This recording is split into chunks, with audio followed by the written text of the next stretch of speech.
نادي الزمالك خلاص فلس يا جدعان، من يوم وليله نادي الزمالك فلس واعلن افلاسه. ده مش كلامي، ده كلام رئيس نادي الزمالك في قناه الزمالك. بيقول لك ايه؟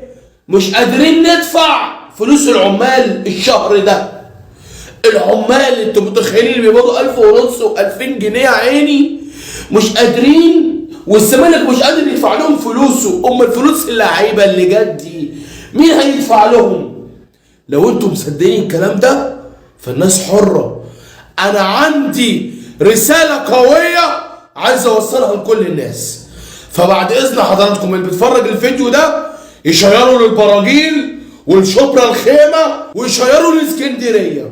الحقيقه واللي محدش عايز يقوله والكلام ده عند محا بس، الاهلي رجع لمكانه الطبيعي.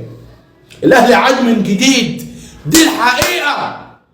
الاهلي لما رجع ولاعيبته رجعت الكل جري، والكل دلوقتي بيقول لك معناش فلوس نجيب منين، الدوله ضدنا ومش عارف ايه، بيتعاملونا ازاي وهو هو هو ونو نو نو. النادي اللي يجيب اكتر من 5 صفقات ما يبقاش فقير. النادي اللي بيدعمه تركي آل الشيخ والكلام ده لنادي الزمالك والرئيس نادي الزمالك ما يبقاش فقير. النادي اللي يجيب مصطفى يونس، حد كان عامل نفسه محب للاهلي، ويدفع له علشان يعمل، ما يبقاش نادي فقير. النادي اللي يخلي اعلاميين بالاسم في قناه الشمس وقناه القمر وغيره وغيره يهاجموا الاهلي ويدفع لهم، ما يبقاش نادي فقير. الحقيقه انتوا عارفينها بس مش عايزين تتكلموا. الاهلي اللي تهاجم ما خلاص بقى، ما انا مش هتجيله كل الامراض لوحدي، انا هقول الحقيقه ومن داخل الانديه، لان موحى ربنا اللي يعلم بمصادره وبكلامي بكل حياديه. عشان اتمنى من حضراتكم تشيروا الفيديو ده في اوسع نطاق وتعرفوا الناس الحقيقه ايه، سيبوكم من اي كلام. النادي الاهلي اللي اتظلم في افريقيا وفي مصر، والحكام اللي جت عليه والاعلام اللي جه عليه وكل الكلام اللي قاله كابتن محمود الخطيب طلع حقيقه. اللعيبه اجهدت، الاهلي مش للبيع. طفشوا كابتن موسيماني وغيره. يا جماعه بتنسوا الاهلي عمل ايه جديد؟ كولر وبرونو سافيو وشادي حسين، هوب الاهلي نسخه جديده. ايه اللي حصل؟ مفيش حاجه حصلت، اللعيبه ارتاحت بس. زي ما الكابتن محمود الخطيب اللي استنزفوا، اللي راحوا 2 افريقيا خدوهم، والثالثه لعبوا النهائي، و2 برونزيه العالم، و2 سوبر افريقي. ايه يا عمي؟ مين بيعمل كده وما بيتعبش؟ اول لما الاهلي فاق جنبي انا هشحت، انا مش قد المسؤوليه، مع السلامه.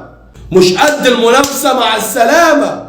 مش قد الاهلي، اعترفوا، قولوا ان الاهلي رقم 1.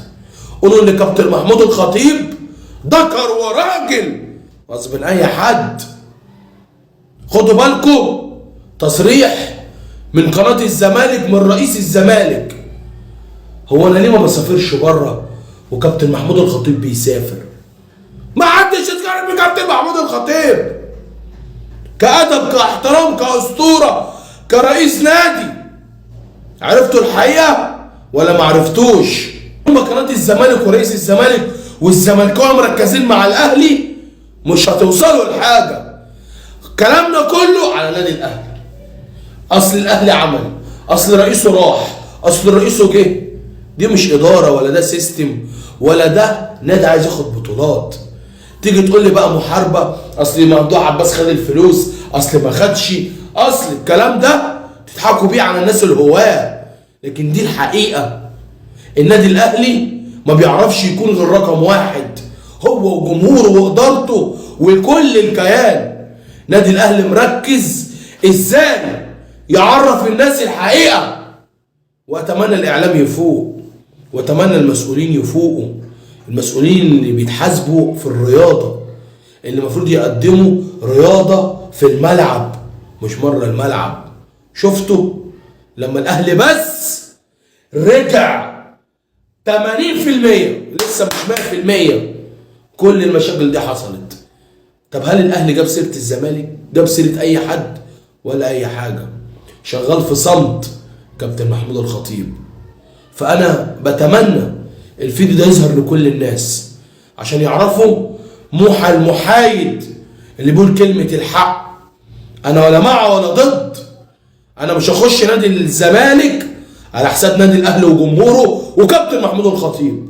والحمد لله كلامه كله كان صدق. قلت لكم اصبروا على الاهلي، اصبروا على كابتن كلام محمود الخطيب، وقلت لكم كل الكلام ده قبل كده، بس ارجعوا للفيديوهات. النهارده بنشوف مدرب كولر، مدرب سويسري عمل بصمه في وقت قليل. متولي كان ماشي من نادي الاهلي ببلاش، حطه في المكان الصحيح. بقينا دلوقتي في الدفاع ما نقدرش نستغنى عن متولي نادي الاهلي. النهارده بنشوف كريم فؤاد، كريم بنزينه، قدر يحط فيه لمسه سحريه في ثانيه. اللاعب لا بقى لاعب اوروبي. مش ده كريم فؤاد يا جماعه، ده بقى مهاجم، بقى هاف، بقى صانع العاب. بسم الله ما شاء الله، مش بنحسد. وبرونو سافيو اللي لسه ما عملش ولا حاجه، ودينا شفنا عمل ايه في الزمالك ولمسته عامله ازاي. ولسه اللي جاي صعب. ادي النادي الاهلي وكابتن محمود الخطيب، وادي اللي بيعمله اداره الاهلي. ولكن الزمالك هيقعد يبكي وهيبكي كتير. ايه رايكم في فييرا؟ ها شفت الاعلام كان بيقول عليه ايه وايه؟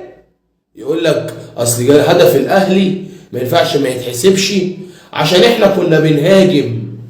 لا والنبي يعني نعمل لك ايه؟ نلغيه وغيره من تصريحات غريبه. هو ده يا جماعه البروفيسور؟ هو ده اللي كنتوا بتمجدوا فيه؟ قلت لكم ما صدقتونيش. انا مش هطول على حضراتكم اكتر من كده، انتظروني دايما في الوقت اللي انتم محتاجيني فيه. موحى المحايد، مستني دعمكم الكبير. سلام عليكم.